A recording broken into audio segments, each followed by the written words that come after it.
Hello fellow snipers. I wanted to share a deck that I put together with the new card Quicksand in mind. Now you get this card from the high voltage limited time game mode, either for free or you can just pay 800 gold to skip up the track to get it. And full disclosure, that's what I did. Not that I don't like high voltage, it's okay. I really didn't feel like playing it, but I did want to try out the card just because it was pretty unique. It's a 2/4.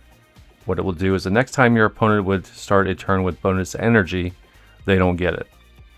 So I wanted to put together a deck that was sort of sand themed and see how it would do. And surprisingly enough, I went on a 7-3 streak, which wasn't too bad. So what we'll do is we'll go over the list and then I'll share some fun gameplay and kind of show you how people kept underestimating this deck and then how they had to pay for it with cubes. So let's go over the list here and then we'll get into some gameplay. So I have a Nightcrawler as a 1/3. You can move him once. I put Nightcrawler into a lot of decks, I find, and I really didn't notice that until I started doing YouTube videos. Mainly I guess because he's something you can play early and is very versatile. You can get into places you're not supposed to get into. So, and of course I like the Dan Hip variant. So, and then as part of the sand theme, we have a Sandstorm, which is a 2-cost ability. On reveal, add 2 rocks to your hand. Give them +1 power for each of your front row characters. And then I have Grandmaster in here, and he's a 2/3 on reveal. Move one of your other on reveal cards here to the middle location. This ability happens again. Again, a cool Dan Hit variant that I always enjoy. And then we went over Quicksand. I'm not sure why she's giving out slushies. I'm not really familiar with this character at all, to be honest with you, as far as Marvel Comics goes, but I guess she's in there. And then we have Mobius and Mobius, who's a 3/3. Ongoing, your costs can't be increased. Your opponent's cost can't be reduced. So you see a couple games where we go against some Surge decks, and that kind of puts a damper on what they're trying to do. And then we have Mole Man, who is a 3/4. On reveal, banish the top card of your deck. Add 2 rocks to your hand. Set their power to the banished card's cost. So we have a bunch of rocks flowing around, and you'll see why in a little bit. And then I put in Shadow King with all the Venus and buff stuff. Shadow King is invaluable to have in your decks nowadays, at least for a while. So I put him in there. He's a 3/4. On reveal, reset all cards here to their original power. You just have to be careful that you don't play him in a lane with some of your rocks, otherwise they'll go back down to being a 0 cost. And then, believe it or not, we have Kraglin, who is a 3/5. He just got a recent buff. On reveal, you banish the top card of your deck. If it was 4 cost or more, you're going to get +2 energy next turn. Otherwise, give it 4 power. So something I never thought I would say is that Kraglin actually pops off a bit in some of these games you'll see. It actually does pretty good, so really can't discount this card. And then we have Debris, who's a 3/8. On reveal, add a rock to each other location. Debris is always good to add some more rocks. Then we have Shang-Chi, 4/3. On reveal, destroy an enemy card here that has 10 or more power. Enough said. And then, keeping in the sand theme, we have Sandman, who on reveal next turn, cards cost 1 more, maximum 6. So you play Sandman on 6. If you already have Mobius down, you don't have to worry about the increased cost because you won't be paying those increased costs. And then finally, we have Ozymandias, the reason for all the rocks. What he does, ongoing, your rocks have a +3 power. So if you get down Debris and then you get down a bunch of rocks from Sandstorm, Mole Man, you can have some pretty powerful rocks going around. And you'll see that in the gameplay as well. So again, I don't think this is a card that you can create a deck around. Just kind of like a sort of a tech card, I guess. And I just wanted to see how it would work. So I don't know if it really made a big difference in this deck, but it was still fun to play. So As always, thank you for watching. Like and subscribe. I am trying to get into the Marvel Snap Creator Program. That's probably going to take me a while, but we'll get there eventually. So, again, thank you all, and happy snapping.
controls.